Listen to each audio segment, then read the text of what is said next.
Hello and welcome to Outside Xbox's show of the week. Rumours of my death have been greatly exaggerated, as have rumours of my lucrative life insurance policy, it turns out, Jane. Yes, well, I mean, it got us this moderately priced new studio, so don't knock it, Dedo. Our game of the week this week is Counter-Strike Global Offensive, or, if you prefer, the syllable-saving CSGO. A Valve game that shuns storyline in favour of action. Wait, what do you mean it shuns storyline? It's a Valve game, it's got to have a story. It doesn't have a storyline, it's straight-up multiplayer.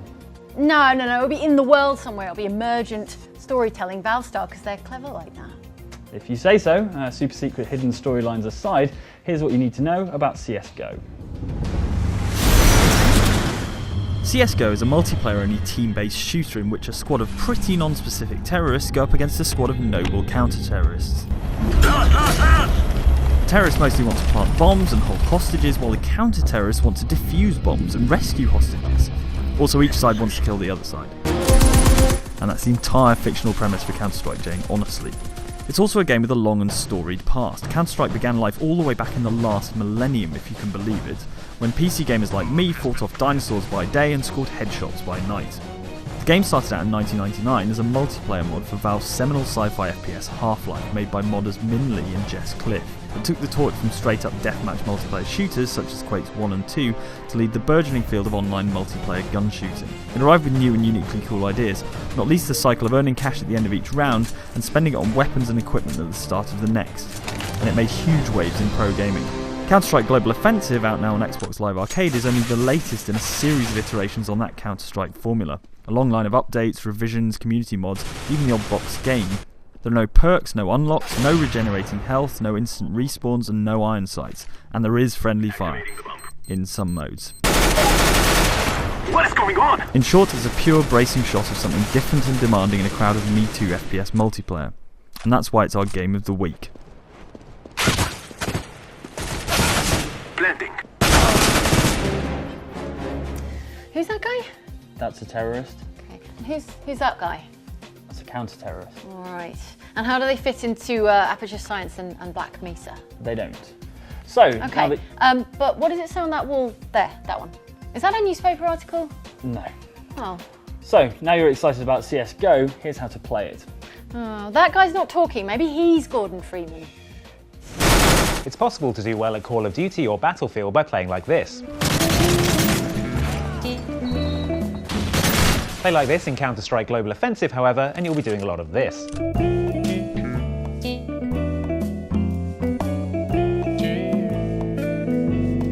So if you're not a long-time fan of Counter-Strike, you're going to have to adjust your tactics. Luckily, we're here to help, like heroes.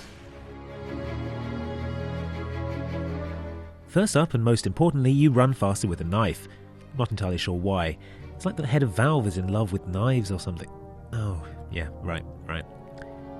Still, this is a core Counter-Strike skill. Bind the knife to something like up on the D-pad and switch to it after buying your weapon at the start of a round.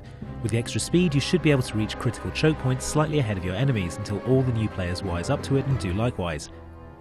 The downside, of course, is that you might also reach these choke points ahead of your own team and turn up to a wall of enemies on your own, having literally bought a knife to a gunfight. Make sure you can switch back to a shooty weapon quickly. Next, you're more accurate if you walk or crouch, and you also move silently, whereas you may as well be wearing a hat made of klaxons if you're running. Crouch is bound to left trigger by default, the same as iron sights in Call of Duty, and you should use it the same sort of way for increasing your accuracy. If you're the last person left alive on your team, you don't want to give up your position unless it's absolutely necessary. On Xbox, you can control your horizontal and vertical analog sensitivity independently in CSGO. Headshots make a big difference to how quickly your enemies go down, due to that being where their brains are. There isn't a huge amount of verticality in the maps either. Because of all that, we tend to go for a high horizontal sensitivity but a lower vertical one, so that even when we're spinning around wildly to target someone, panicking and crying, more of our shots will go in the chest-to-head kill zone. If you're playing on competitive servers, buy Kevlar and the defuse kit whenever you can. It will keep you alive and save you precious seconds while defusing the bomb if the terrorists manage to plant it, and it's also totally on trend with this autumn's military-inspired look.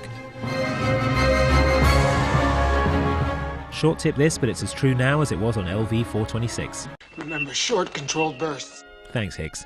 Sorry about the rubbish way you were killed off at the start of Alien 3. Next tip, the Desert Eagle pistol is a monster. If you can afford it, buy it. It's ridiculously better than all the other pistols, and you can have it in addition to your main weapon. Next, and this may seem obvious, but it bears repeating, learn the maps. Most of the maps in Counter-Strike are pretty well balanced, with certain areas that favour sniping, close quarters shootouts, or middle distance machine gunning. If you know the maps, you can predict what a lot of enemy teams are going to do, and then plan your strategy accordingly. For example, if you're playing against a terrorist team on Aztec that favours the bomb site overlooking the swamp, try getting a sniper rifle and hanging out by the big double doors behind it, picking them off as they charge your way. Fun.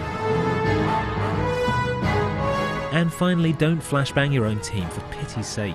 Yeah, I said don't! I needed those retinas.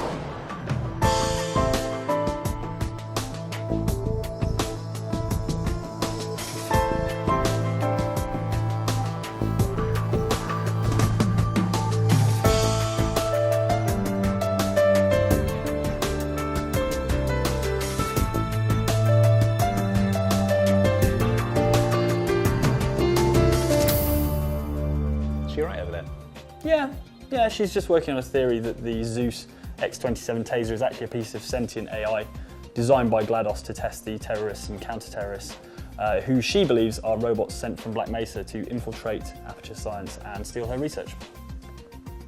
Probably leave it to it then. Yeah, I've got the feedback if you want to do that. Great plan.